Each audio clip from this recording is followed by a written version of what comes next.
శిక్ష. This is professor Vinod Kumar. రాజ్యాంగమే supreme. ఇవాళ బుల్డోజర్ న్యాయానికి స్థానం లేదు. బుల్డోజర్ న్యాయం అనేది దుర్మార్గం, రాజ్యాంగం వ్యతిరేకం. సుప్రీం రాజ్యాంగము ఇవాళ నివాస హక్కును, జీవించే హక్కులో భాగంగా చూస్తున్నది. బుల్డోజర్ దాన్ని వైలేట్ చేస్తున్నది. ఇవాళ మనిషికి జీవించే హక్కు అనేది ఒక ప్రాథమిక సూత్రం, ప్రాథమిక న్యాయ సూత్రము. అది ఇవాళ రాజ్యాంగ మౌలిక సూత్రము. కాబట్టి మనిషి జీవించే హక్కును కాలరాసే అధికారం ఎవరికీ లేదు.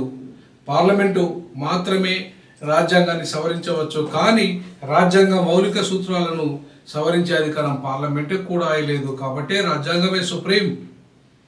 రాజ్యాంగమే సుప్రీం. నరేంద్ర మోడీ సుప్రీం కాదు, రేవంత్ రెడ్డి సుప్రీం కాదు, ఇంకా ఏ ముఖ్యమంత్రి సుప్రీం కాదు, ఏ రాష్ట్రపతి సుప్రీం కాదు, లేకపోతే గవర్నర్లు సుప్రీం కాదు, ప్రొఫెసర్లు సుప్రీం కాదు, ఇంకెవరు సుప్రీం కాదు. రాజ్యాంగమే సుప్రీం. ఈ రాజ్యాంగమే సుప్రీం.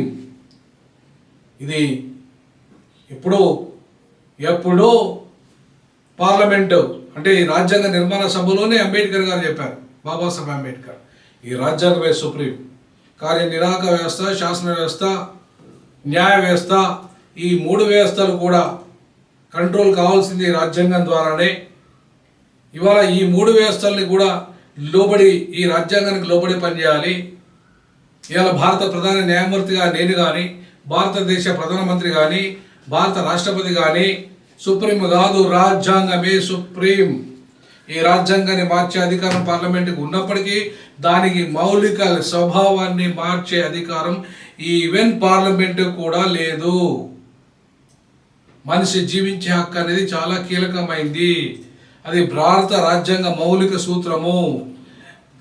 మనిషి జీవించే హక్కులో భాగంగా ఏర్పడదే నివాసము హక్కు, ఇల్లు.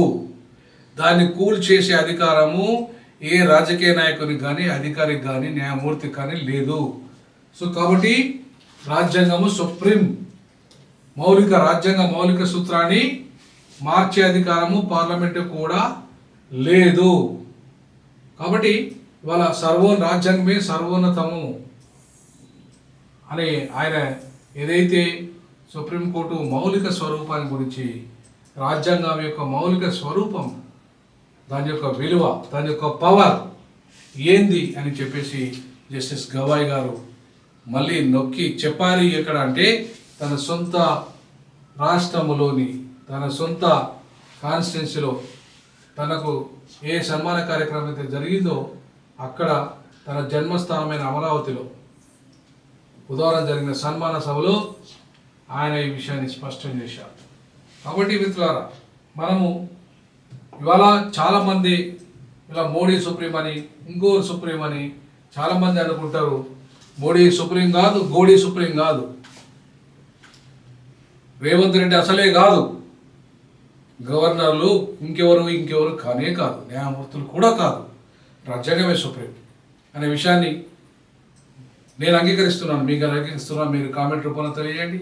జస్టిస్ గవాయ్ గారి స్టేట్మెంట్ నేను అంగీకరిస్తున్నాను, మీరు అంగీకరిస్తే కామెంట్ రూపంలో తెలియజేయండి. జై భీమ్, జై పులే, జై పెరియార్, జై హింద్.